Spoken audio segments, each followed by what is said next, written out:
신약성경 로마서 14장 1절에서 3절 말씀입니다.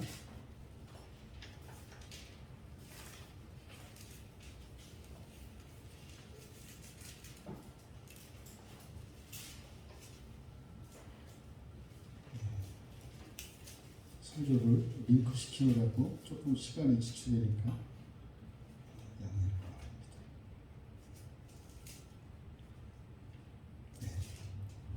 하나님 말씀 로마서 14장 1절에서 3절까지 우리 같이 한 목소리로 읽겠습니다. 믿음이 연약한 자를 너희가 받되 그의 의견을 비판하지 말라.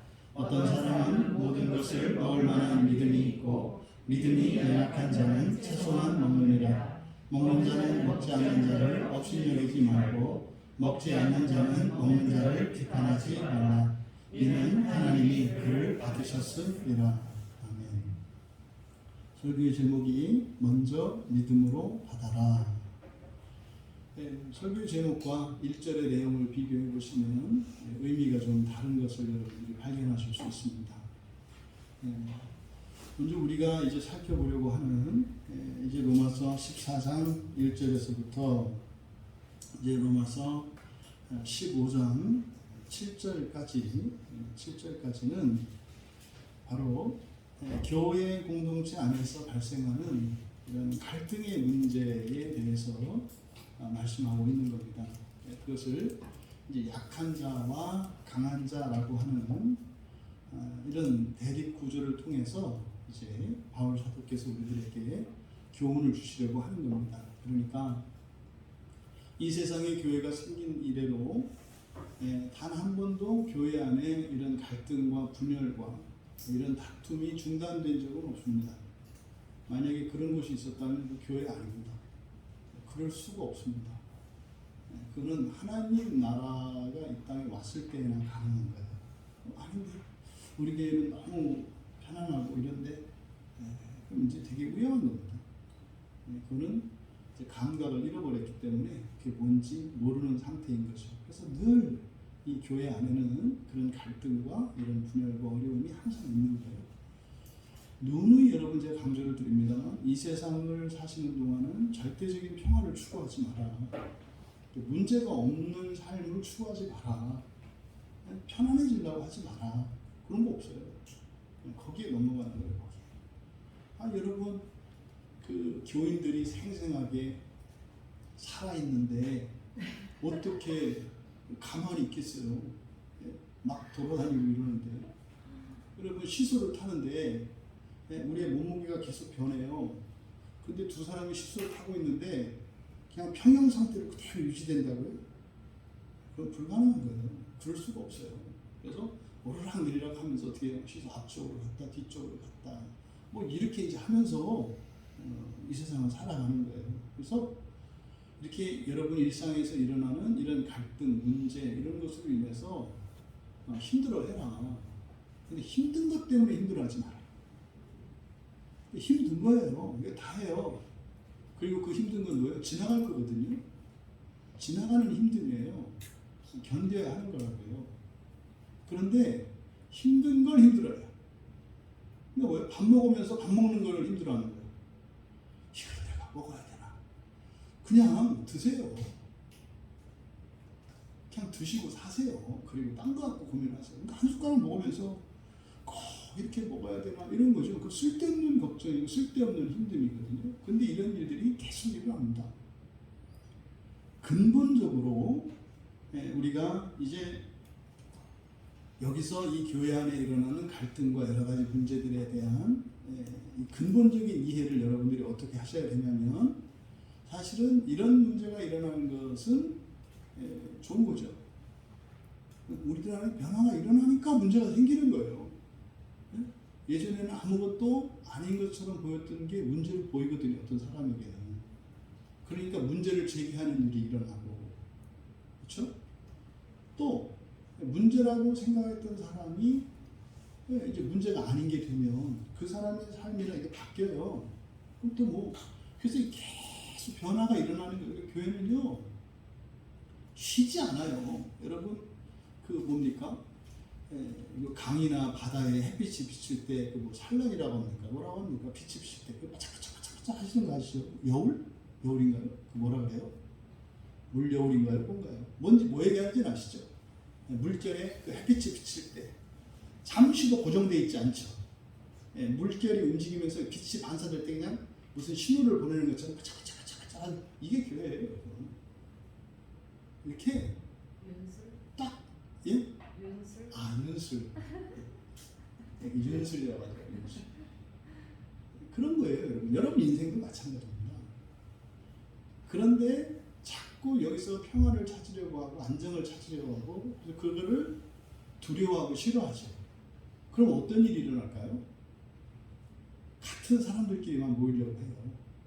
같은 사람들끼리만. 그러면 이게 사람으로 치면 뭐가 되는 거예요? 어떤 사람들이 모이는 게 아니라 죄송하지만 팔, 다리, 머리만 있는 교회예요. 어떤 교회를 갔더니 머리만 이렇게 쭉 있고 어떤 교회를 갔더니 팔만 있고 어떤 교회 되게 끔찍한 교회 아니에요? 근데 사람들은 그걸 좋다고 해요.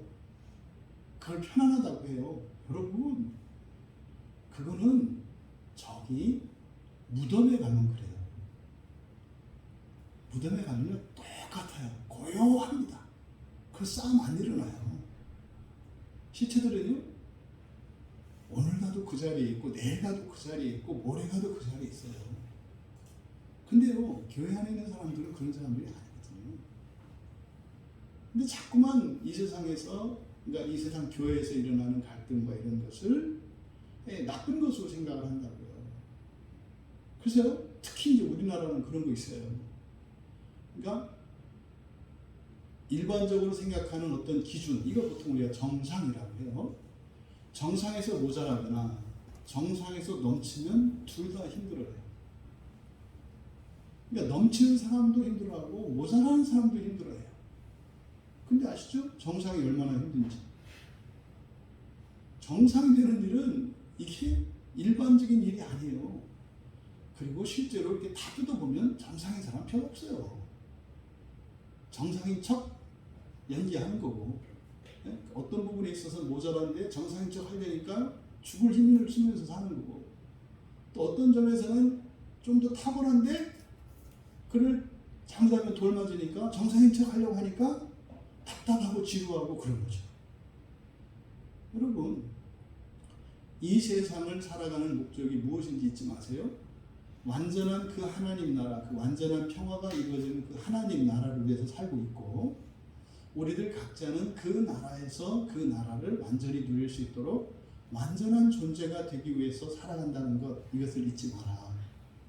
근데 이것을 잊어버리면 자꾸만 이 세상 안에서 선악간의 판단을 하고 옳고 그름으로 정죄하고 또 더 효율적인 것과 덜 효율적인 것에 대해서 의견을 주장하고 여기서 다툼이 일어나고 그래요. 중요한 건 뭐예요, 여러분? 한 가지 목표를 향해서요, 다 함께 서로 사랑하면서 믿음 안에서 소망으로 살아가는 거예요. 때로 그것이 미련하게 보이고 비효율적으로 보일지라도 상관없어요. 어차피 우리는 뭘 이룰 수가 없거든요, 이 세상에서는. 중요한 것은 믿음과 소망과 사랑 안에서 함께 가는 것이 중요하다. 근데 그것을 잡는 게 뭐예요? 성경 말씀이에요. 항상 이 성경 말씀을 기초에 토대로 두고 거기에서 가면 되는 거예요. 잘하고 못하고 앞서고 뒤서고가 중요하지 않다. 이것을 여러분들이 항상 잊지 마세요. 항상 잊지 마세요. 그렇잖아요? 더 빨리 갈 수 있지만 지체들을 위해서 덜 가질 수 있는 이게 자유라니까요. 또 더 이상은 못 가겠지만 더 가주는 이게 자유라니까요. 근데 이런 자유는 어디에서 나올까요? 사랑이 아니고서는 안 나와요. 사랑이 아니고서는 제한적이고 한시적입니다. 여러분이 사랑하는 사람을 위해서는요, 얼마든지 희생하고 헌신할 수 있어요. 그리고 그것에 대한 어떤 보상을 요구하거나 자신의 공로를 주장하지 않습니다. 왜요? 이유가 사랑이었기 때문에.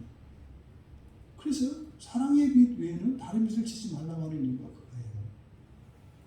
사랑의 빛은 의무도 없고 권리도 없어요. 그냥 사랑만 커지는 거예요. 이것을 늘 여러분들이 염두에 두고 살아가시기 바랍니다. 여러분, 우리는 거룩한 공동체인 것을 잊지 마세요.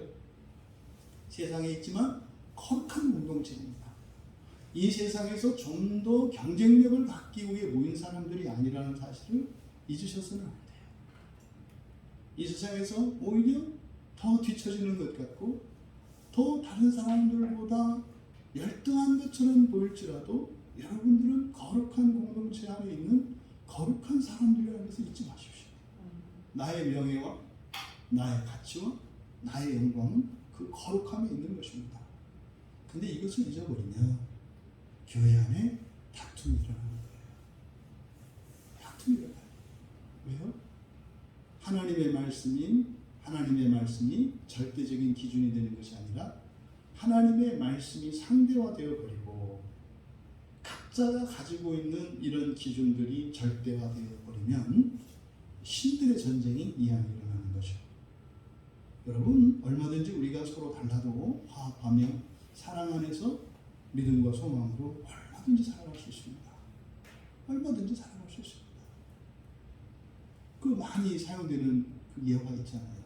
천국과 지옥의 차이는 하나도 안 틀리다. 똑같은데 이게 예화입니다. 똑같다는 게 아니에요. 너무 달라요. 그런데 뭐가 다르다면 사람이 다르다는 거예요. 천국에 있는 사람과 지옥에 있는 사람이 다르다. 근데 거기서 사용하는 젓가락이 어떻다고요? 1m. 작게 1m. 근데 천국에 있는 사람들은 서로 먹여주는 사람들이고 지옥에 있는 사람들은 각자 알아서 먹는 사람들이다. 거기서 또 각자 알아서 먹는 것뿐만 아니라 뺏어 먹으려고 하는 사람들이다. 근데 제 젓가락 가지고 제 것도 못 먹는데 이거는 못 먹고 저걸 뺏으면 먹을 수 있나? 그래가지고 남의 젓가락이나 채트리고 있는. 그러니까 젓가락 1m짜리 가지고 이게 먹는 일에 힘쓰는 게 아니라 서로 뺏는 일에 힘쓰는. 여러분, 이것은 아주 의미심장한 교훈이에요. 우리는 한 몸을 이루어서 서로를 또 먹여주고 서로를 지켜주고 서로를 보호하고 함께 가는 것이 교회인 것을 잊지 마시기 바랍니다. 그러니 싸울 일이 없죠. 차라리 어디가 아프다고 이야기를 하고 어디가 도움이 필요하다고 이야기하면 될 일입니다. 그리고 도울 수 있는 사람이 돕고 도울 수 없는 사람이 없다면 하나님께 도움을 구하면 될 일입니다. 그러면 하나님이 하늘의 천군 천사들을 보내주셔서 도와주실 것이니까요. 또 안 와요? 기다리면 될 일입니다. 기다리면 될 일입니다. 그것 때문에 큰일 날 거 없어요. 뭐 그래 죽기밖에 더 하겠어요. 죽음도 뭐 잘못돼요? 죽으면 좋지 뭐. 죽으면 죽어도 좋고 살면 살아서 좋은 게 우리 그리스도인들 아니에요. 네? 살면 살아서 괴롭고 죽으면 죽어서 무서워서 싫고 이게 이제 마귀에게 잡혀있는 사람들이죠. 반드시 이래야 한다는. 여러분, 이러한 교회 안에서 일어나는 갈등의 문제, 이것은 어제 오늘의 일이 아니라 초대교회로부터 그리고 주님이 오실 때까지 계속 일어날 수 있는 일인데 바로 그러한 갈등이 문제가 되는 것은 그런 갈등, 다시 말해 문제를 문제로 여기는 것이 문제고 또한 그런 문제가 되는 이유는 하나님 나라의 소망을 가지고 살지 않고 이 세상에서 안전과 평화를 누리려고 하기 때문에 생겨나는 것이다.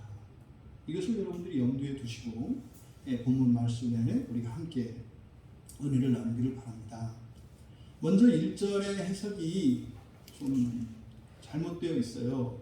그러니까 하도 이 개신교회 안에 믿음 하다 보니까 아주 믿음 만능이에요. 어디다 갔다가 막 그냥 다 믿음을 갖다 붙이면 다 돼. 믿음으로. 믿음 없는 사람들 없다 그랬어요. 예수 안 믿는 사람들 믿음 있어요. 중요한 것은 어떤 믿음이냐, 누구를 믿느냐가 중요하다니까요. 그러니까요, 사람들이 자꾸 쓰는 말이 믿음이 연약하다, 믿음이 강하다 그래요. 믿음이 강한 사람들은요, 독불장군들이고요, 저밖에 모르는 사람들이고요, 고집이 센 사람들이에요. 그건 믿음 아니에요, 여러분. 고집도 없고요, 겁도 많고요, 소심한 사람인데요. 예수 그리스도를 믿는 그 믿음이 강철보다 강한 사람들이 있어요. 여러분, 인격적인 특징이 아니에요. 믿음이 강하다고 하는 것은. 믿음이 강한 것은 뭡니까? 순결이에요. 순결. 오직 예수 그리스도를 향한 순결, 이것이지 믿음이 강해되느냐 약해되느냐에 초점을 가지시면 안 돼요. 믿음이 강한 사람으로 치면 교회 밖에 있는 사람이 훨씬 더 강한 믿음을 가지고 있는 사람들이 많아요. 예? 제가 어제 그제 우리 박남희 집사님 그 오빠하고 언니 새언니를 이제 뵙고 왔잖아요. 이분들이 믿음이 강한 분들이에요. 믿음이 강한 분들이라고요. 그러니까 본인들이 가지고 있는 신앙이 있어요. 본인들의 신앙. 그 믿음에 대한 견고함을 이루 말할 수가 없어요. 죽을 때까지 물러서지 않는다. 그리고 난 한평생 이것을 위해, 그 신앙을 위해서 올곧게 살아온 사람이에요. 이분들의 공통점이. 그러니까요, 강한 믿음을 가진 분들이에요. 그럼 여기서 우리의 초점은 이렇게 강한 믿음, 여기에 가시면 안 된다고요. 그런데 자꾸 이 개신교회 안에, 특히 우리나라에서 믿음을 강화시키려고 하는, 믿음을 강화시킬 게 아니라 믿음은 뭐예요? 다리로 하는 게 중요해요. 이것저것 양다리를 걸치지 말고 오직 예수께 맞는 순결한 믿음이 중요한 거지 강한 믿음이 중요한 게 아니에요. 그래서 여기서도 믿음이 연약한 자라고 번역이 되어 있는데 이것은 완전히 잘못된 번역이에요. 믿음이 이게 역격으로 되어 있거든요. 역격은 누구누구에게 라는 뜻이에요. 믿음에게 또는 무엇무엇으로 도구의 의미를 가져요. 그러니까 믿음이라고 번역된 이 말은 어떻게 되는 거예요? 믿음에게 또는 믿음으로 이렇게 해야 되는 거죠. 그러니까 믿음이 연약한 것이 아니에요. 그러면 보세요. 문장에서 믿음으로 했을 때 믿음으로가 꾸밀 수 있는 말이 뭐겠어요? 받되겠죠. 받되. 그러니까 믿음이 연약한 자를 받아라. 이게 천하의 버르장머리였고 고집센 기독교인들을 만들어내는 배경이 이런 데 있는 거예요. 그러니까 교회 온 지 얼마 안 되고 성경을 모르는 게 자랑이야. 그래서 어떻게 해요? 나는 믿음이 연약한 자인데 성경에 믿음이 연약한 자를 받으라고 했지 않냐. 또 이제 어떤 분은 그러더라고요. 이거를 또 용납하는 거래요. 그러니까 천하의 버르장머리였고 뭐 위아래도 없고 저밖에 모르는 이상한 신자들이 만들어져요. 아니 세상에 성경을 모르고 예수를 모르고 하나님을 모르고 하나님의 구원에 대한 은혜의 체험이 없는 게 어떻게 자랑이 됩니까? 그것을 더 많이 가진 사람에 대한 부러움이 되고 소망이 돼야지 그게 어떻게 자랑이 돼요? 그래서 뭐예요? 나는 예배 안 나와도 되고 나는 예배 시간에 늦어도 되고 나는 예배 시간에 자도 되고 왜요? 저 믿음이 약해서.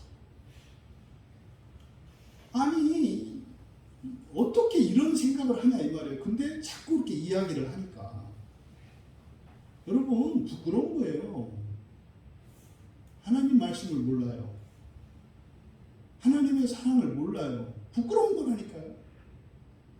근데 부끄러운 게 아니라 죄를 지을 수 있는 무슨 면허증처럼 생각을 해요. 나는 믿음이 연약해서 이렇게밖에 못 살아요. 아이 여러분, 이렇게밖에 사느냐, 이렇게 사느냐, 저렇게 사느냐가 중요한 게 아니라 당신의 운명이 중요하다니까요.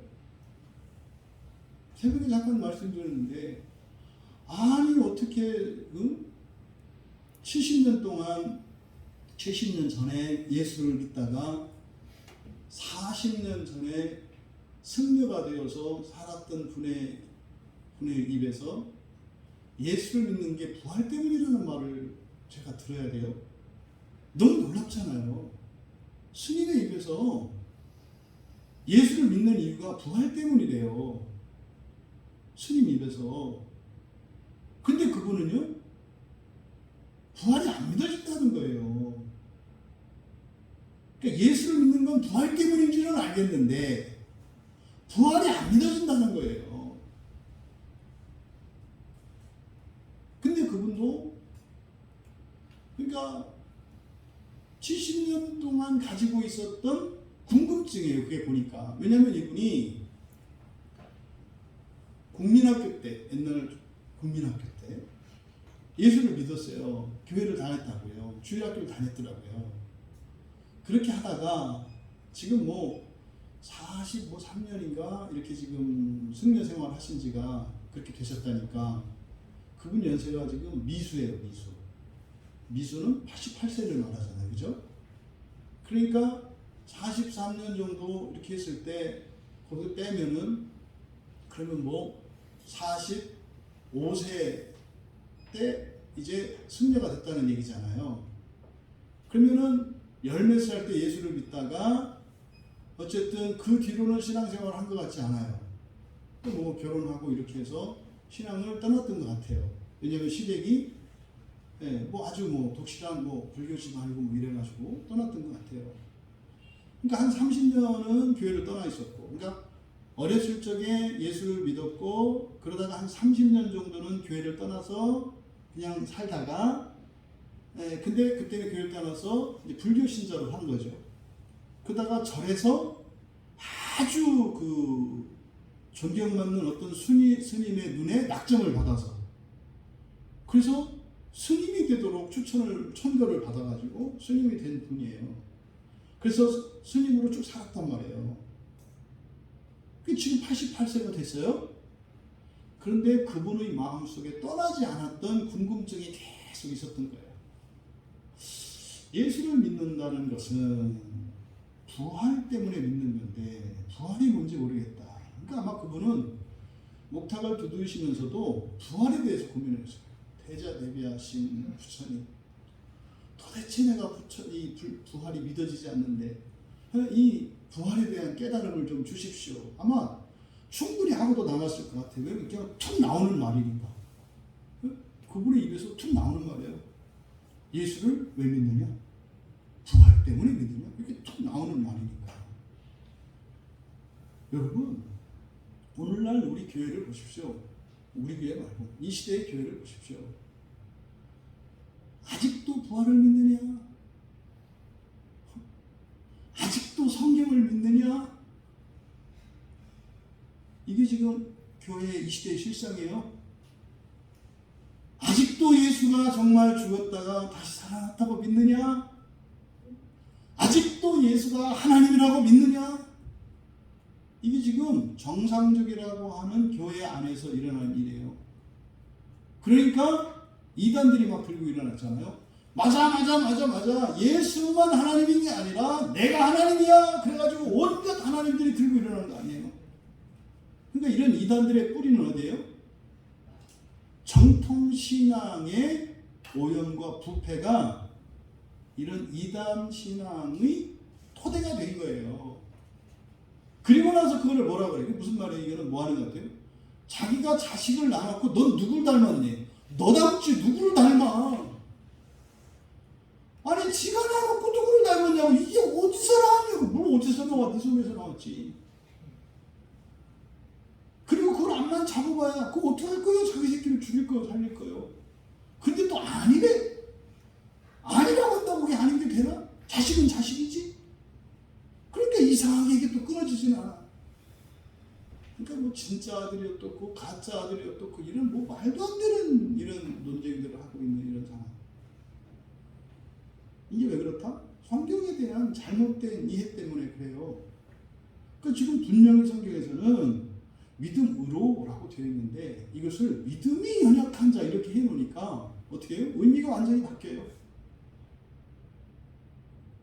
그러니까 여기서 믿음이 연약한 자가 아니라 너희는 연약한 자들을 믿음으로 받아라. 근데 여기서 받는다라고 하는 것이 취하다라고 하는 람바노라는 말인데요. 그 앞에 프로스라는 말이 먼저 있어요. 프로스라고 하는 접두가 붙어 있어요. 프로스, 람바노. 그러니까요. 우선 받아주라는 거예요. 우선 받아줘라. 그러니까 너희는 연약한 자들을 믿음으로 우선 받아줘라. 받을만 해요? 받을만 하지 않아요? 받을만 하지 않아요. 그런데 그러니까 받을 수 없는 사람이라고요. 받아줄 수 없는 사람인데 먼저 그냥 우선 받아주라는 거예요. 근데 그 받아주는 근거가 뭐예요? 믿음이라는 거예요.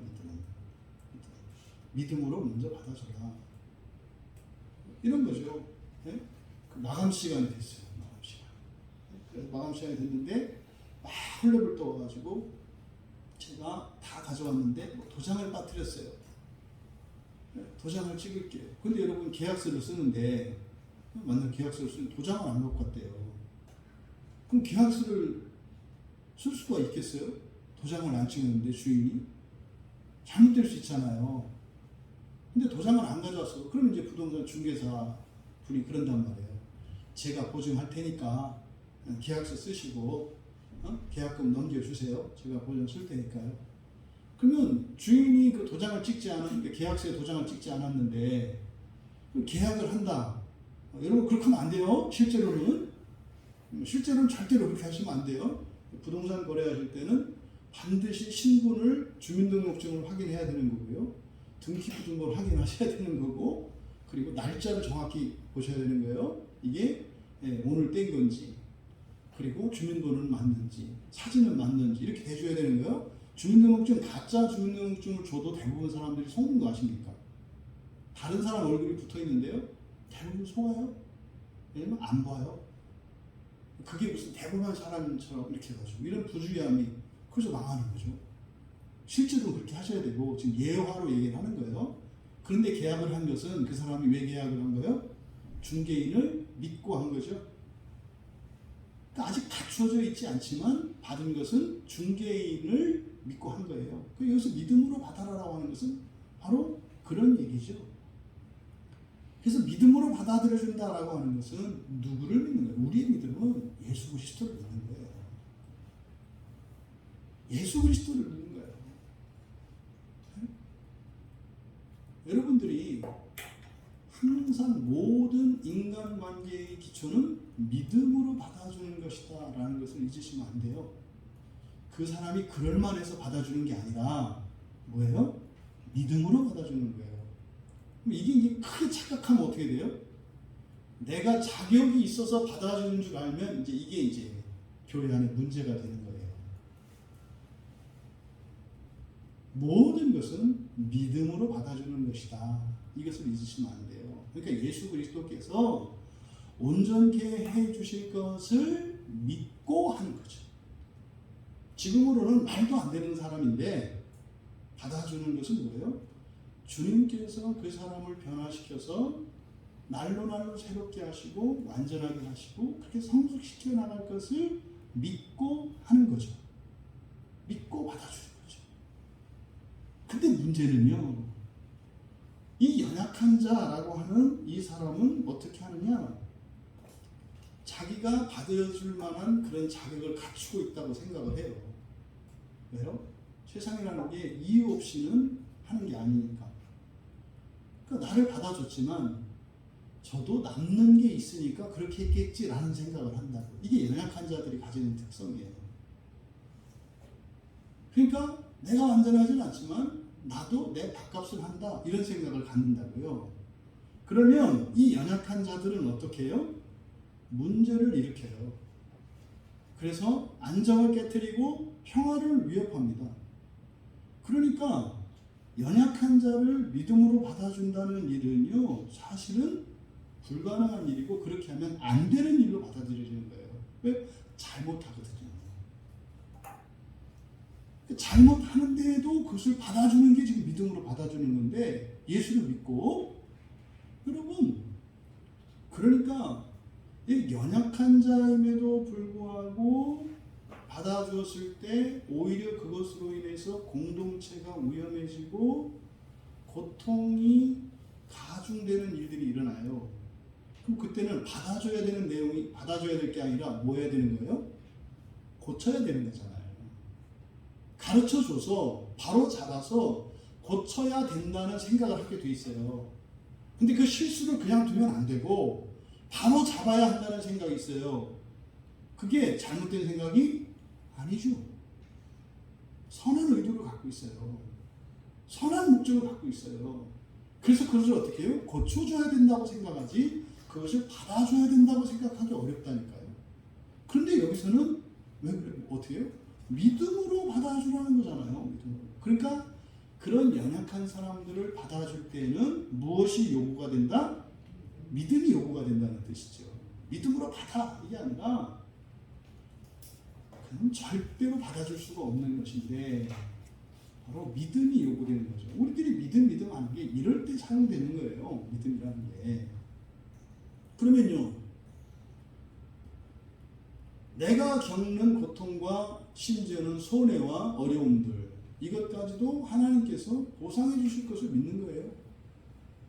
주님께서. 그러니까 억울한 게 없어요. 네? 공로도 아니라고. 그래, 아유, 믿음으로 받으라 했어. 나의 십자가지. 누가 나 아니고서는 너를 돌봐주겠냐. 그래서 야, 내가 믿음으로 받지. 그런 거 아니에요. 항상 믿음으로 받는다는 것은 뭐예요? 속셈법에 의해서 남기 때문에 받는다 이 말이에요. 지금은 괴롭고 힘들고 어렵지만 결과적으로는 이게 셈법이 남는다. 이게 믿음으로 받는다는 이야기예요. 그래서요, 믿음으로 받는다는 것은 절대로 누군가의 희생이나 누군가의 헌신이 공로가 되지 않는 거죠. 또 실제로 결과적으로 보상을 해주시겠습니다만 믿음으로 받음으로써 겪게 되는 여러 가지 부작용과 이런 고통과 피해들, 이것은 또 현재적으로 나에게 어떤 유익이 있습니까? 나의 내면과 일상 가운데 깊이 감추어져 있던 죄들을 드러나게 해요. 내 안에 있는 죄를. 그래서 여러분들이 가끔은 좀 화가 나셔야 돼요. 그래야 내가 생각보다 덜 고상한 사람이라는 걸 알게 된다 이 말이에요. 근데 화를 안 내면 어떻게 해요? 연기력만 자꾸 늘어나가지고 사람들한테 그냥 화도 안 내고 그냥 뭐 속도 좋고 뭐 이렇게도 되고 저렇게도 되는 사람인 거 맨날 웃는 사람인 줄 알아. 그럼요. 속은 썩어 문드러지죠. 근데 어떻게 해? 나는 그런 사람이 아니라고 이미 알려져 있어. 그걸 어디 가서 얘기할 수가 없어. 그러니까 어떻게 해요?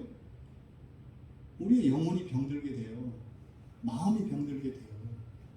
이게 이제 오늘날 여러 가지 이런 정신적인 질환으로 나타나기도 하고 또 육체적인 질병으로 반드시 나타나게 돼 있어요. 이런 것들.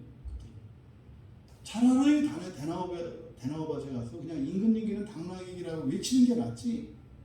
그걸 꾹 참고 살면은 내 마음이 대나무밭이 돼요. 대나무 뿌리가 한번 뻗기 시작하면은 그거 아무것도 못 키고 황무지가 돼버려요. 이놈의 대나무는 죽지도 않아요.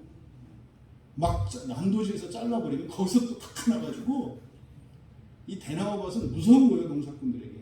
한번 대나무가 들어와서 뿌리를 내리면은 걷잡을 수가 없어요. 여러분 마음에 이런 대나무밭이 되면 겉보기는 좋지. 항상 푸르르고 얼룩고. 대나무가 얼마나 마디가 많은지 아시죠? 이런 마디가 또 견고하기는 그래서 뭐 20m, 30m 올라가도 넘어지지 않을 정도의 견고함을 가지고 있는 마디들. 네? 여러분, 바로 우리가 믿음을 연약한 자들을 믿음으로 받아준다라고 하는 것은 사실은 뭐예요? 우리의 마음을 핥히는 거예요. 우리의 인생을 뒤집어 놓는 거예요. 뭐하게? 화나게. 죄짓게. 그렇게 해서 그 죄를 발견할 수 있는 기회가 된다. 이게 믿음으로 받아준다는 의미예요. 그리고요, 비판하지 마라 그랬어요. 그의 의견을 비판하지 마라. 여기서 의견을 비판하지 말라 이렇게 되어 있는데 이 디아로기스모스라고 하는 말이거든요. 디아로기스모스. 이것은 비판이기보다는 분별이에요. 분별 또는 속셈이라고 할 수 있는 말이에요. 디아로기스모스. 그러니까 사고작용이죠. 사고작용. 그래서 이 디아로기스모스라고 하는 것은 여러분들이 일상생활을 할 때 먹어도 될지 안 될지, 해도 될지 안 될지 여러분들이 계산을 하시잖아요. 이걸 디아로기스모스라고 해요. 그러니까 이거는요, 사람마다 다르겠죠, 기준이. 어떤 사람은 그래도 된다고 생각을 하고 어떤 사람은 그러면 안 된다고 생각을 하겠죠. 또 그래도 되고 안 그래도 되는 거예요. 밑그림이 있는 그 도안을 주고 색칠해라, 마음껏 색칠해라, 그럼 다 다르게 하지 않아요? 그럼 사람들은 자기들이 가지고 있는 어떤 심리학의 기준을 가지고 아름답게 나름대로 색칠을 하잖아요. 근데 그게 맞고 틀리고가 있어요? 그거 없잖아요. 자기가 가지고 있는 기준에 따라 하면 되는 거 아니에요. 하지만 제사상을 차린다 할지, 예배를 드린다 할지, 이런 것은 디아달로기스모스 하면 돼요? 안 돼요? 그런 거 안 되는 거예요. 법도 마찬가지죠. 법을 지킬 때에는 모든 사람이 똑같이 지키잖아요. 그렇죠? 그런 것은 바로 디아로기스모스의 대상이 아닌 거죠. 그러니까 디아로기스모스라고 하는 것은 그냥 다양성과 다양한 기준이 이렇게 전제되어 있는 겁니다. 이거를 그래서 의견이라고 한 거죠. 이걸 의견이라고 번역을 한 거예요. 그 다음에 비판이라는 말도, 이 비판이라는 말도 재판, 심판하는 크리시스 앞에 디아라는 말이 또 붙어 있어요.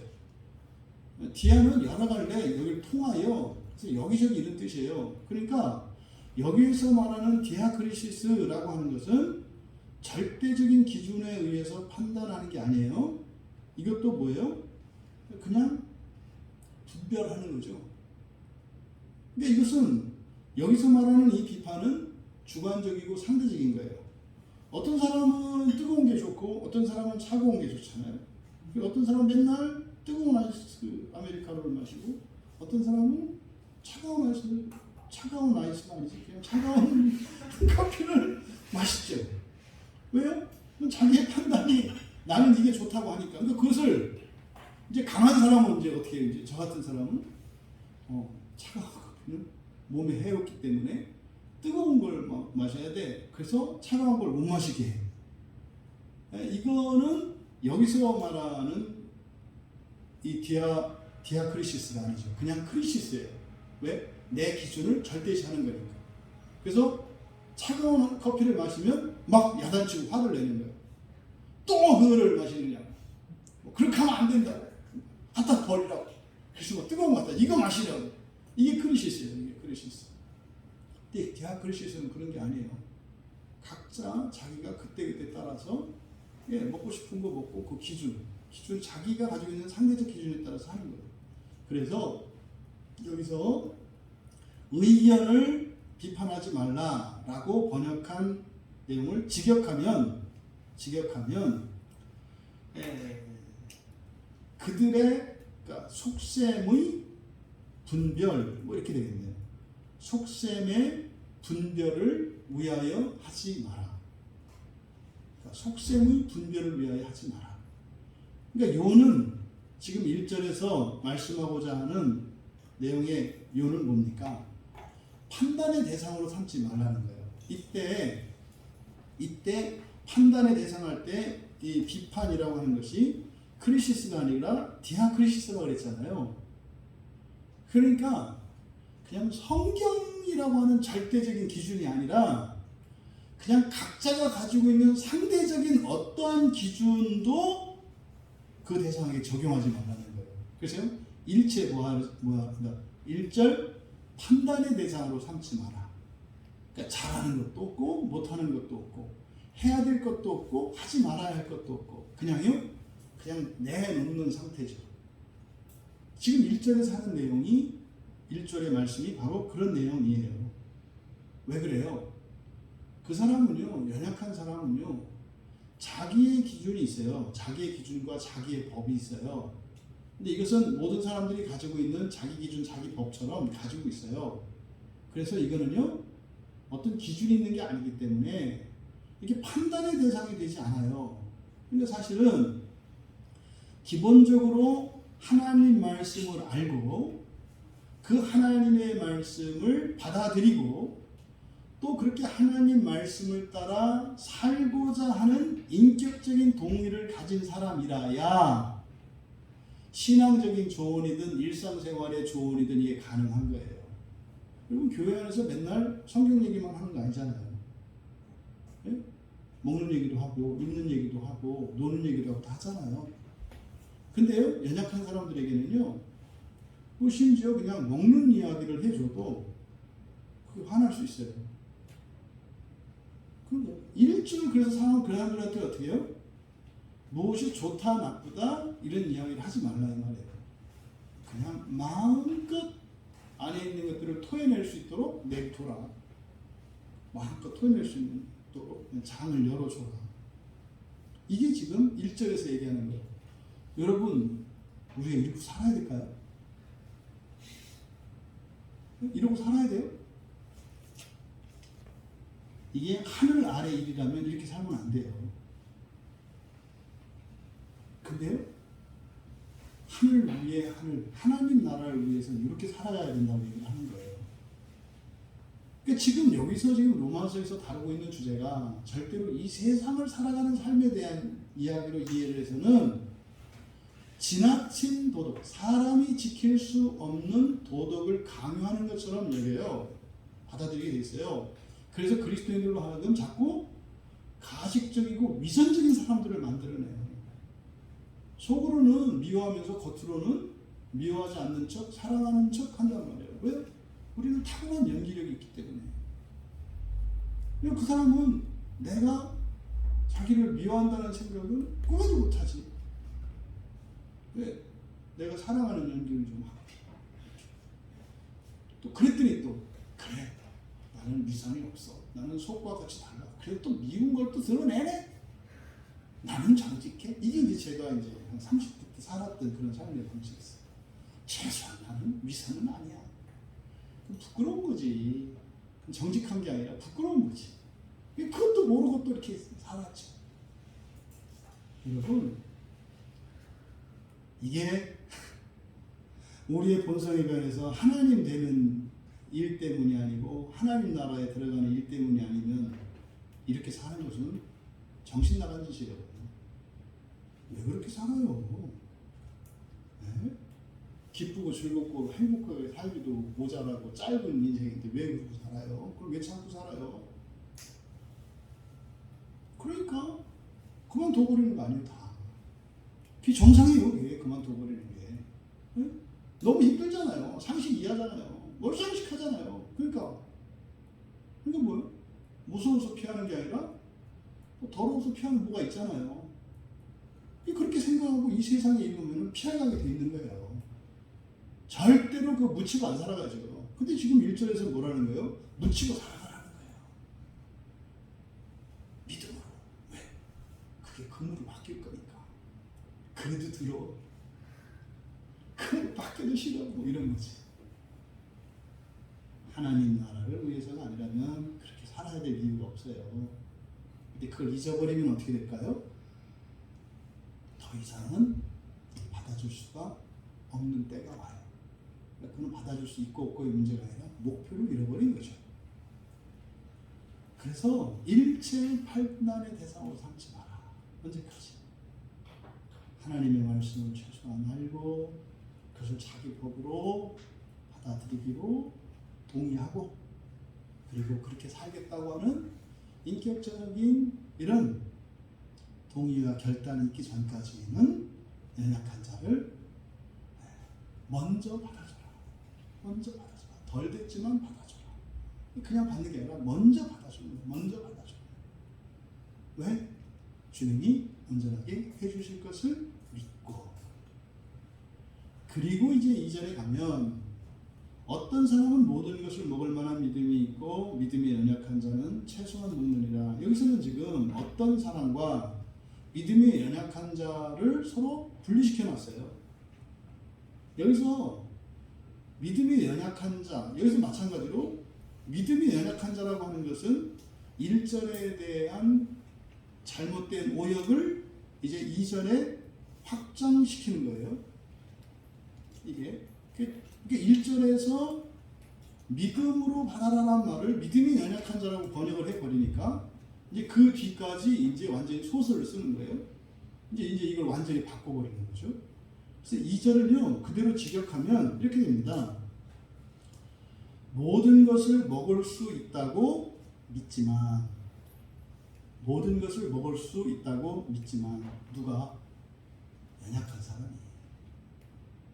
사람이 모든 것을 먹을 수 있다고 믿지만, 하지만 연약한 그 사람은 채소들을 먹는다. 이게 지금 2절에 대한 직역이에요. 모든 것을 먹을 수 있다고 믿지만 연약한 그 사람은 채소들을 먹는다. 내용이 어떤 의미인지 아시겠죠? 그러니까 연약한 사람은 사실은 어떻게 믿어요? 모든 것을 다 먹을 수 있다고 믿는다 이 말이에요. 근데 실제로 먹는 것은 무엇을 먹는다고요? 채소들만 먹는다 이 말이에요. 그러니까 여기서 말하는 연약한 사람은 누굽니까? 믿음과 삶이 다른 사람을 얘기하는 거예요. 여기서 연약한 사람이라고 하는 것은. 네? 그러니까 이렇게 막 강하고 약하고 이런 의미가 아니에요. 여기서 연약함, 이 아스테네오라고 하는 말은 힘이라고 하는 말인데, 이게 우리가 주일에 살펴봤던 것처럼 좁은 문을 두드릴 힘이 없는 사람인 거예요. 그 연약한 거예요, 그 사람이. 그럼 그 연약한 사람의 특징이 뭐다? 믿음과 살아가는 삶이 다른 거.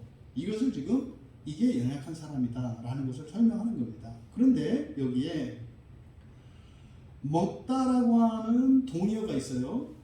그럼 앞에 모든 것을 먹을 만한 이렇게 돼 있잖아요. 앞에 먹다, 이거는 파고라는 말이에요. 파고라는 말을 쓰고 있고, 뒤에 채소들을 먹는다 할 때 여기는 에스티오라는 말을 쓰고 있어요. 근데 이것은 의미상으로는 그렇게 뭐 다르지 않아요. 동의어예요, 그냥. 둘 다 먹다라는 뜻이에요. 그런데 바울 사도께서 이것을 굳이 구별해야 될 이유가 있어요. 왜냐하면 이제 뒤에 3절 이하에서 연약한 자와 강한 자들을 설명을 하는데, 이것이 혼동이 되지 않도록 하기 위해서 의도적으로 이 두 개의 단어를 가지고 다른 사람에게만 적용을 시키는 거예요. 그러면 모든 것을 먹을 수 있다고 믿는다 할 때 그 먹다, 파고는 그 동그라미를 쳐놓으세요. 2절에 있잖아요. 21절과 23절. 21절과 23절에 똑같은 단어가 사용이 돼요. 21절에 가보면 고기도 먹지 아니하고 뭐 이렇게 나오잖아요. 또 23절에 가보면 의심하고 먹는 자 이렇게 되어 있잖아요. 그러니까 요거는 바로 파고예요, 파고. 그러니까 모든 것을 먹을 수 있다 할 때. 그리고 채소만 먹는다. 이 에스티오는 3절과 6절과 20절에 사용이 돼요. 3절, 6절, 20절에. 그래서 3절에 그리고 6절에 20절에. 그러니까 어떻게 되어 있습니까? 3절에서 20절까지는 다 에스티오고, 그렇죠? 그러니까 파고라고 하는 단어가 맨 바깥에서 이렇게 감싸고 있고, 그 안에는 에스티오라고 하는 말을 사용하고 있는 거죠. 그러니까 이거는요, 의도적으로 이렇게 배치한 거라고요. 뜻은 다르지 않은데 의도적으로 이렇게 배치한 것이다. 그리고 실제로 이 파고라고 하는 말은 성경을 찾아보니까 마태복음, 마가복음, 누가복음, 요한복음에 전체 다 쓰여요. 이 파고라는 말은. 그런데 이 에스티오라고 하는 요 말, 채소만 먹는다 할 때 이 에스티오라고 하는 말은요, 요한복음에는 한 번도 사용되지 않아요. 마태복음, 마가복음, 누가복음, 이 공관복음에만 사용돼요. 그러니까 성경 안에서 이 에스티오라는 말과 파고라고 하는 말이 원래 언어적으로는 둘 다 먹는다라는 뜻인데 구별해서 쓰고 있는 것을 알 수 있어요. 근데 이것은 의미상으로는 그렇게 다른 게 없어요. 못 찾겠어요, 저는. 그걸 이제 본문 대조를 해봤었는데 이게 구원과 관계된 건가? 보다 일반적인 이렇게 이런저런 걸 가지고 이렇게 추론을 해서 따져봤는데 없어요. 단지 그렇다라는 정도만 우리가 알고 있으면 돼요. 그러면 이 파고라고 하는 말이 사용된 용례가 지금 로마서에서 21절과 23절이잖아요. 근데 23절에 가보면 23절에 의심하고 먹는 자 이렇게 되어 있죠. 의심하고 먹는 거. 그 다음에 에스티오가 사용된 20절, 그 마지막 20절을 보니까 거리낌으로 먹는 사람 이렇게 되어 있죠. 그러니까 파고는 의심하고 먹는 것 이렇게 되어 있고, 에스티오는 거리낌으로 먹는 것 이렇게 이제 사용이 되고 있다는 것만 우리가 그냥 그 정도로 의미상의 차이점은 그냥 그 정도로만 정리하고 넘어가면 될 것 같아요. 그게 초점은 아니니까. 중요한 것은 이제 뒤에서 3절 이하에서 설명할 때 먹는 자 먹지 않는 자에 대한 얘기가 나오는데 이게 누구냐를 구분하기 위해서 쓰인 것이다 이 말이에요. 그러면 연약한 사람은 어떤 사람이라고요? 모든 것을 먹을 수 있다고 믿는 사람이라고 그랬죠.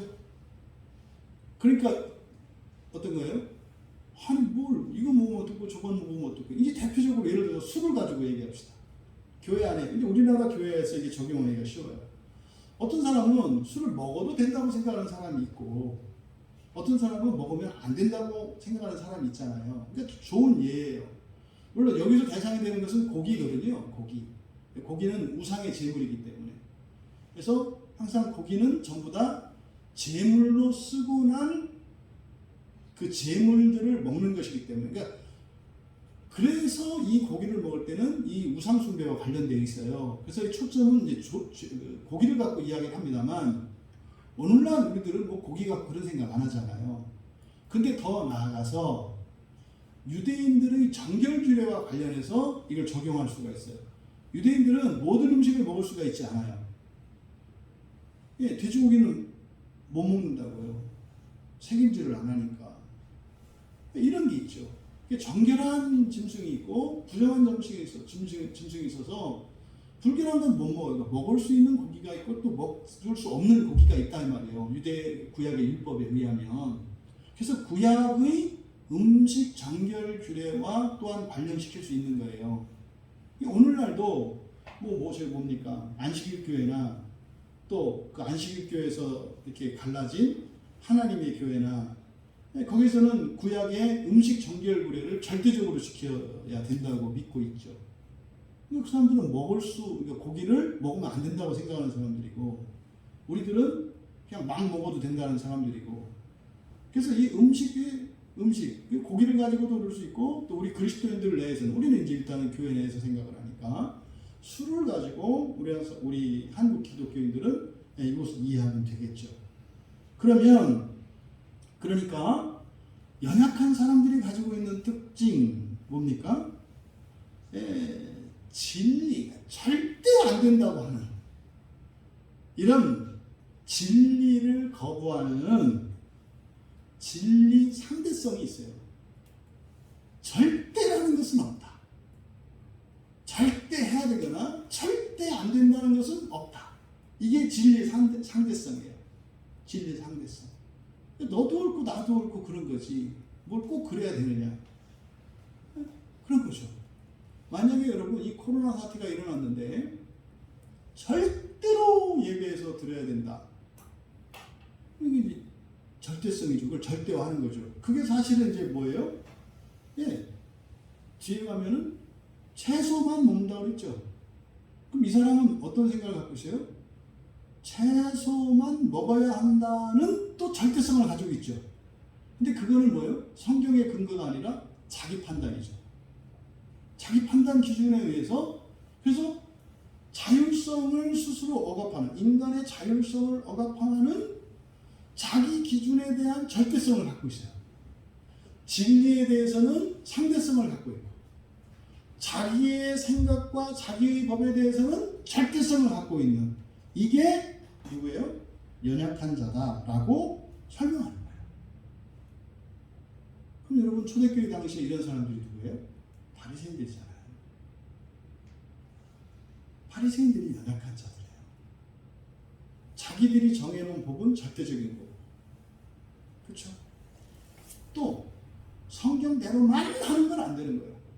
성경도 좀 바꿀 수 있는 거지. 이게 로마 가톨릭 교회의 특징이에요. 로마 가톨릭 교회. 그러니까 유난히 성경에 대해서만 풀이해. 유난히 성경에 대해서만. 그런데요, 교황 승하의 말씀에 대해서는 절대적이야.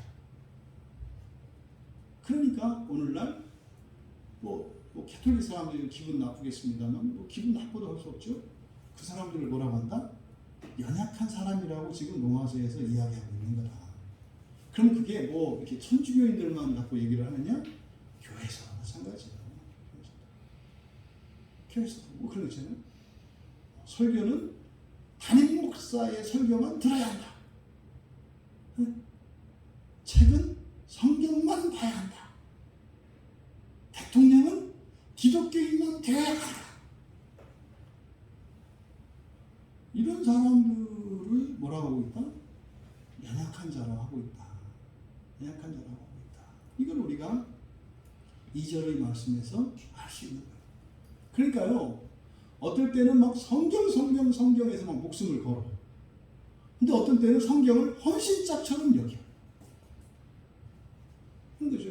지금 요즘에 지금 인권 차별금지법 때문에 지금 또 교회 안에 이렇게 이제 막 이슈가 생기고 있는데, 예, 저도 이제 뭐 교회에서 그 단톡방에 이걸 공유를 할까 말까 하다가 뭐 여러분 주변에 뭐 다른 분들이 있으니까 연락을 받겠지 하고 배웠어요. 지금 또 막 서명운동 하고 있거든요. 어제 그저께가 뭐 한 8만 6천 명인가 이제 국회에 동의를 했던데, 국회에서 이렇게 동의안을 내면 10만 명 이상이 돼야 그 이제 의견을 받아들이거든요. 그럼 국회에서 논의를 하는 거예요. 근데 그게 이제 다시 또 계속 이렇게 논의가 되는 이유가 뭐냐면, 동성애 차별을 금지하는 법을 만들자라고 하는 시도가 계속 올라와요. 그럼 이 사람들은 자기들끼리 네트워크가 있어서 10만 명 정도 되는 사람이 바로 동의안을 냅니다. 그럼 국회에서는 의무적으로 국회의원들은 그것을 가지고 법안을 만들 것인지 의무적으로 회의를 해야 돼요. 그게 없으면 국회의원들이 못해요. 그러면 그 10만 명 이상이 동의를 하면 다시 그 차별금지법이라고 하는 이름으로 그 법을 이제 만들기 위해서, 지금 이제 여당인 민주당과 그 정의당에서 주도를 해서 그걸 통과시켰어요. 그래서 그것을 본회의에 상정을 시켜서 손 들어가가지고 법으로 만들기로 지금 정해졌어요. 근데 투표하면 무조건 이기거든요. 과반수가 이미 넘기 때문에. 그러면 그걸 막을 수 있는 방법은 그 차별금지법을 반대하는 국민들의 10만 명 이상의 발의가 필요해요. 그럼 국회의원들이 투표를 가지고 할 수가 없어요. 이런 식으로 한 20년 동안 이 법을 계속 만들어지지 않도록 기독교인들이 중심이 되어서 20년 동안 그런 시도가 있을 때마다 많은 사람들이 참여해서 이런 법이 만들어지지 않도록 굉장히 애를 써온 거예요. 여러분들이 주변에 초등학생들이나 중학생들 다니는 학생들이 있으면 학교에서 뭘 배우는지, 여러분들이 성교육을 어떻게 배우는지 들어보시면 알아요. 이미 여러분 아주 난잡한 내용들을 성교육이라고 하는 이름 하에 트랜스젠더나 동성애자들의 성생활이나 이런 것을 학교에서 가르쳐요. 영상을 보여줘요. 그렇잖아요. 그래서 이게 좀 지나면 아빠는 남자다 이런 말을 쓰면 법에 걸려요. 남자는 아빠다라는 말을 쓰면 법을 위반하는 게 된다고요. 남자가 아빠다, 남자만 아빠다 이러면 어떻게 되냐면 벌금을 맞아야 되고, 심하면 2번, 3번 되면 전과가 돼서 감옥도 가야 돼요. 이게 지금 법으로 만들어져요. 화장실도 이제 3개가 돼요. 남성 화장실, 여성 화장실, 중성 화장실이 생겨요. 그러면 엄청나게 산업이 발전하겠죠. 일자리가 어마어마하게 창출되겠죠. 왜요? 전국에 있는 모든 관공서의 화장실을 다 뜯어 고쳐야 되니까 그 공사비만 해도 정확하지 못하겠습니다만 어마어마한 금액일 거예요. 전국에 있는 모든 학교, 그리고 일정 규모 이상의 모든 화장실을 다 뜯어 고쳐야 돼요. 일단 기본적으로. 그리고요, 모든 교과서 다 뜯어 고쳐야 돼요. 그러니까요, 엄청난 일자리들이 만들어지겠죠. 산업이 막 활성화되겠죠. 경제가 막 돌아갈 것 같지 않아요? 그러니까 이거를 자꾸 이 기독교인들이 막아요. 그러니까 기독교인들이 문제인 거예요. 이 나라의 경제 발전을 저해하는 독서 같은 사람들이 기독교인들이. 그래서 불교 신자나 불교도나 천주교인들에게 이 차별금지법에 대해서 얘기하면 저 개신교 것들 이렇게 얘기를 해요. 개신교 것들. 불교는 그렇다선 쳐. 그럼 천주교인들은 최소한들은 아니라고 해도 몰라요. 한번 물어보세요. 차별금지법이 뭔지. 그거는 보수 꼴통이 하는 거 이렇게 알아요. 그 내용이 뭔지 몰라요. 정말로 몰라요. 그 안에 그러면 동성애를 찬성하시나요? 이 얘기가 왜 나오냐 그래요. 여러분, 이게 지금 우리들이 살아가고 있는 이 세상에서 왜 이런 말도 안 되는 신앙인들이 왜 이런 말도 안 되는 일이 일어난다? 자기 법은 절대화하고 진리인 하나님의 말씀을 상대화하기 때문에 세상은요 만인 대 만인의 투쟁 상태, 만신 세상이 돼버렸어요. 가정에 법이 없잖아요. 원래 가정에서는요 아버지가 왕이라는 게 최고가 아니라 그냥 결정권자라는 거예요. 이렇게 하자 그러면 그냥 하는 거예요. 그게 아버지가 최고로 똑똑하고 옳으냐? 아니에요. 그럼 아버지가 아니면 엄마가 대신 해도 돼요. 정 싫으면 엄마가 그 노릇을 해요. 그냥 최종 결정권자가 한 사람이어야 한다는 거예요. 최종 결정권자가 한 사람이어야 한다는 거예요. 이게 권위예요. 권위. 그러면 가족 간에 교회 안에 막 분열이 일어나고 의사 다툼이 있을 때 어떻게 해요? 이거를 투표하는 방식으로 이렇게 이걸 민주적이에요. 그건 민주적인 게 아니에요, 여러분. 다수결 원리는 민주적인 게 아니에요. 손들어가지고 결정하는 것은 그냥 다수결 원리지 그게 민주주의가 아니에요. 손들어서 하는 것은 원래 독재자들이 하는 거예요. 한 사람 한 사람 찾아가지고 너 손 안 들면 죽일 거야? 그래서 많이 손들게 해서 옳고 그른 것과 상관없이 많은 사람들이 따라가게 하는 거. 이런 건 민주주의가 아니에요. 권위부재죠. 권위부재. 그 나쁜 권위를 따라가게 하는. 그래서 여러분 이 권위라고 하는 것은 굉장히 중요한 거고 그것은 하나님이에요. 그럼 우리는 하나님 말씀 앞에서는요 어느 누구도 입을 다물어야 되는 거예요. 성경에 그렇게 되어 있으면요 그냥 내 하는 거예요.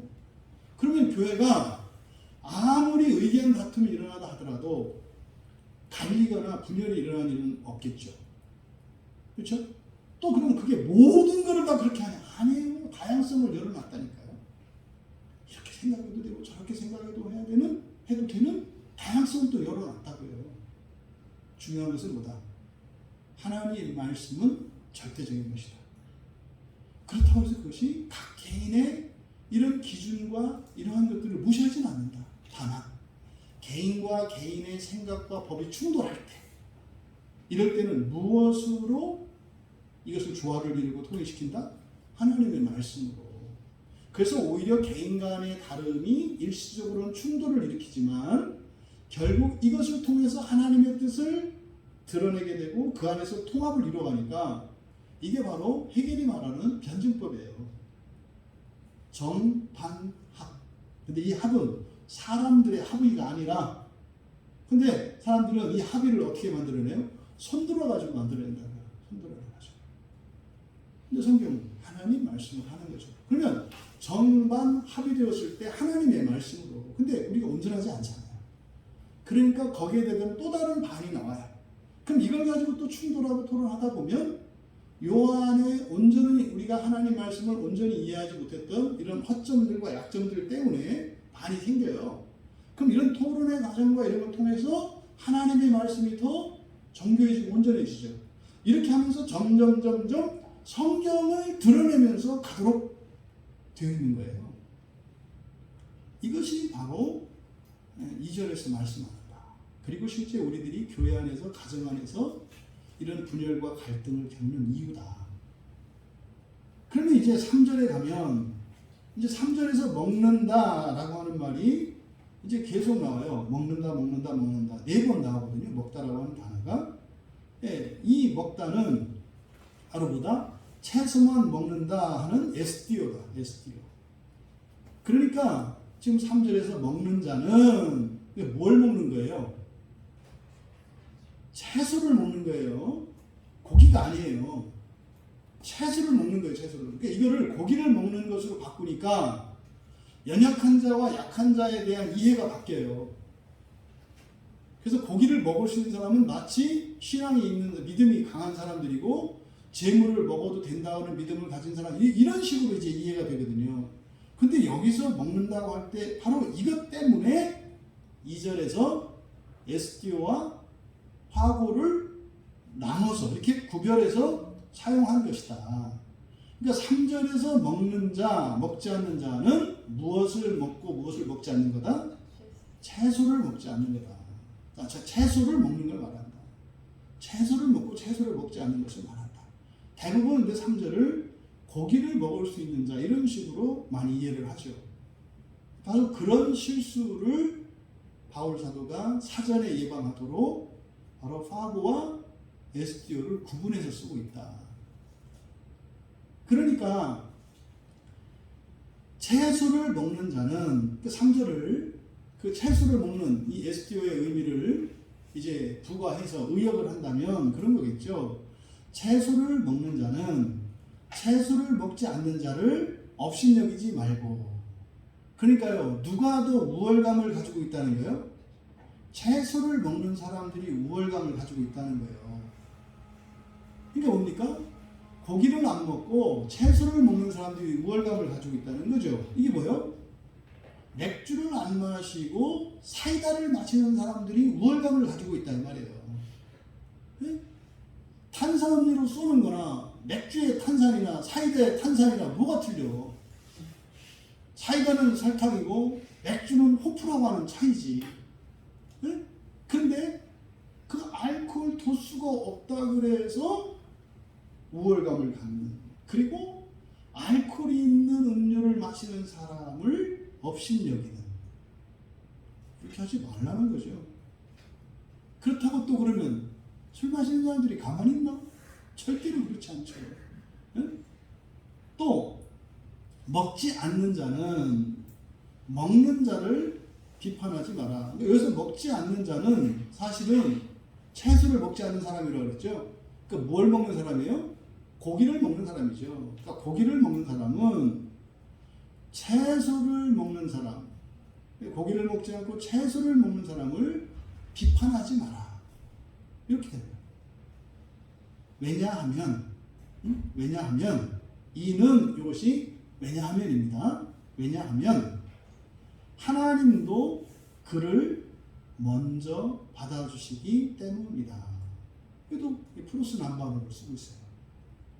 그러니까요, 지금 3절에서 말씀하고자 하는 바는 먹는 것 때문에,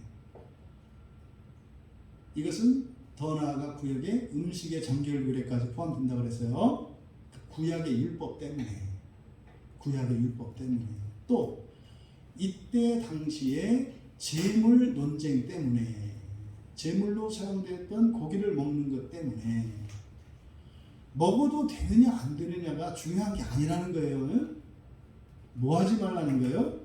업신여기지 말고 비판하지 말라는 거예요. 지금 여기서 말하는 것은 이래야 됩니까? 저래야 됩니까?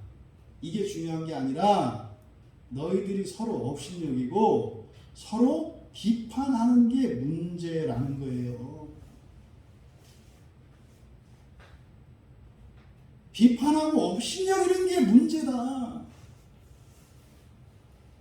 신앙생활을 똑바로 해야 되냐, 말아야 되느냐, 이래야 되느냐, 저래야 되느냐가 아니라 서로 정죄하고 내가 더 낫다고 생각하고 서로를 업신여기는 이게 문제다라는 것이 이 말씀의 초점이에요, 여러분. 의견 충돌이 일어났을 때 상대방이 틀렸다고 막 정죄해요. 또 심한 경우는 깔봐요. 여기서 업신여긴다라고 하는 이 말이 그렇게 많이 쓰이지 않아요, 성경에. 여기하고 다른 데 3번 쓰이거든요. 누가복음 18장 9절에 이 단어가 쓰이는데요. 업신여기다라고 하는 엑수테네오라는 말이에요. 엑수테네오. 누가복음 18장 9절에서는 의롭지 못함 이렇게 써요. 의롭지 못하다. 의롭지 못한 게 업신여긴다는 거예요. 또 누가복음 23장 11절에서는 예수님을 조롱하는 거예요. 그러니까 무능력자 취급하는 거예요. 힘도 없는 자 취급하는 거예요. 또 사도행전 4장 11절에서는 건축자가 버린 돌 있잖아요. 건축자가 버렸다 할 때, 여러분 건축자가 버리는 돌이라고 하는 것은 어떤 의미예요? 쓸모없다는 뜻이에요. 이거는 전혀 쓸모가 없다라고 하는 것을 말해요. 그래서 쓸모없다는 의미가 있어요. 그러니까 업신여긴다라고 하는 것은 쓸모없다거나 또 무능력자 취급을 하거나 또 온전하지 못한 것으로 여기는 것, 이것이 업신여기는 거예요. 이게 지금 교회 안에서 이렇게 하다 보면 어떤 사람은 어떤 면에서 다른 사람보다 우월할 수 있지만 또 반대로 다른 면에서는 못할 수 있죠. 두 가지 일어나요. 서로가 서로의 장점을 보고 세워주고 존경하고 상대방의 연약한 점을 긍휼히 여기고 도와줄 수 있는 일이 일어나고, 또 정반대되면 어떻게 돼요? 내가 잘하는 것 때문에 교만해지고 사람들을 무시하고 깔보는 이런 일들이 일어나요. 정반대 일이 일어나요. 지금 여기서 지금 바울 사도께서 이런 일이 왜 일어난다는 거예요? 하나님 나라를 목표로 삼지 않으면 이렇게 된다 이 말이에요. 자꾸 도태리 키재기하고 옳으니 그르니 쓸모가 있느니 없느니 이런 일이 일어난다는 거예요. 이것을 지금 말씀하고 하는 거예요. 여기 지금 비판하지 말라. 여기 이제 크리노거든요. 크리노는 뭐라고 그랬습니까? 법과 기준에 따라서 심판하고 판정하는 거예요. 근데 아까 1절에서 나왔던 1절에 비판하지 마라. 우리말 성경으로 비판이라고 되어 있는데 비판이라고 하면 안 된다. 왜요? 이거는 그냥 각자 알아서 하는 거기 때문에 그래서 그냥 분별하다 그랬죠. 분별하지 말라라고 해야 된다 그랬어요. 1절은.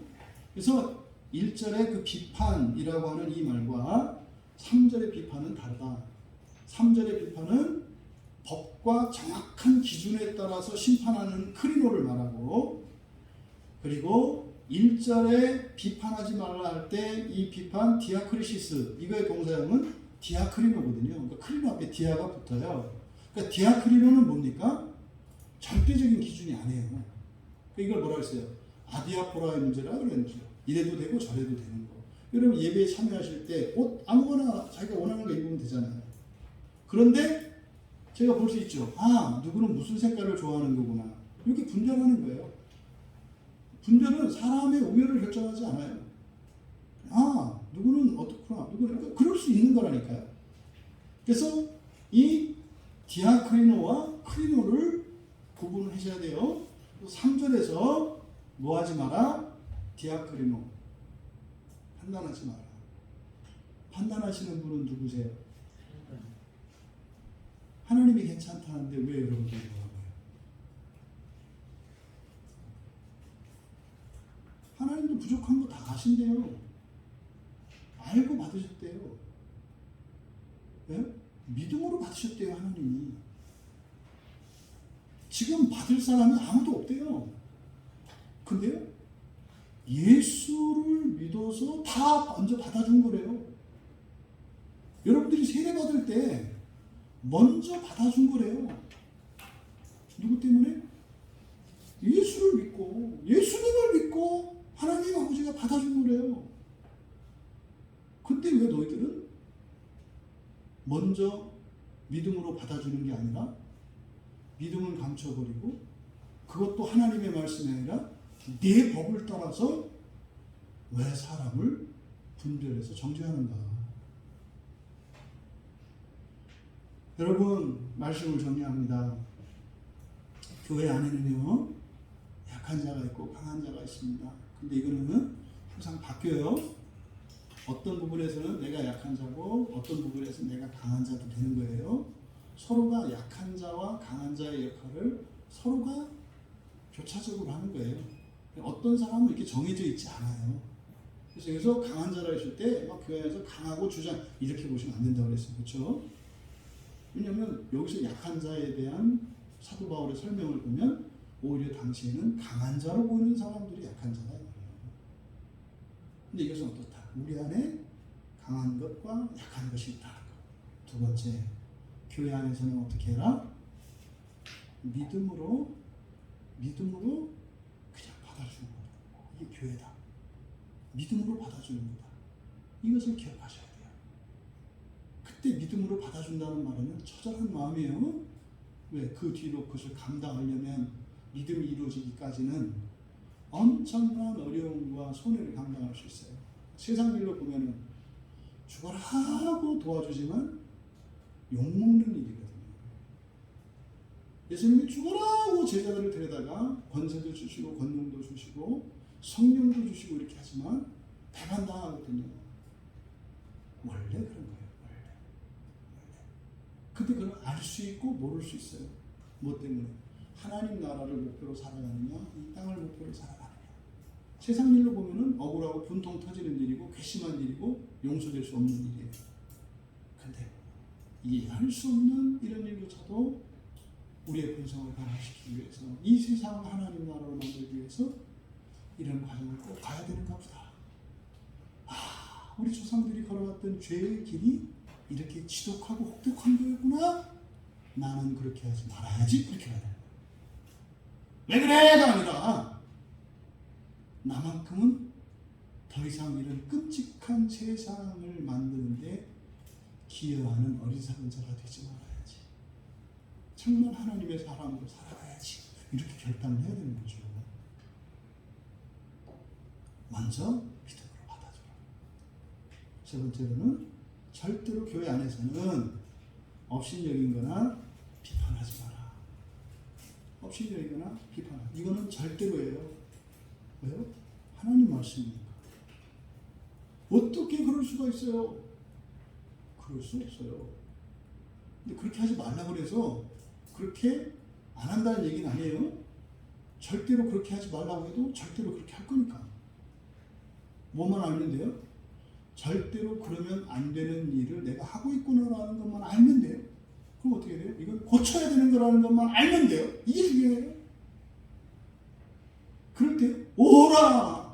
이 사망의 몸에 같이. 그러니까 자기 부정과 부인이 나오는 거죠. 중요한 건 그거예요. 절대적으로 교회 안에서는 누군가를 업신여기거나 비판하지 마라. 비판하지 마라. 교회에서는 하나님이 믿음으로 나를 먼저 받아주신 것처럼 너도 너의 지체를 믿음으로 먼저 받아준다면 너를 첫째 부활의 소망으로 이끄시는 하나님이 그도 너와 함께 그 첫째 부활의 소망과 하나님 나라의 영광에 참여하도록 도와주실 것이다 라는 말씀이에요.